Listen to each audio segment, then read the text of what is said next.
chụp vào chụp rồi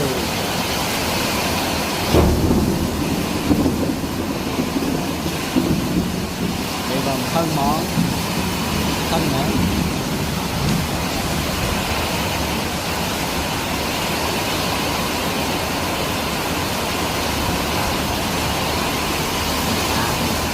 mang cho mà đo chặt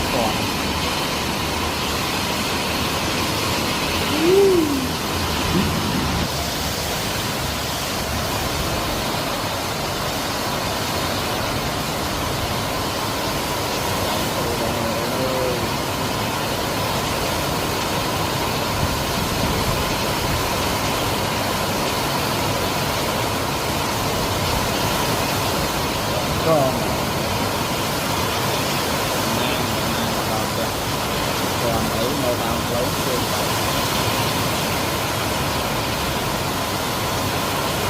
con một quanh luôn lặng ở đây bạn ta tham không và selfie và selfie đây ơi selfie cho lắm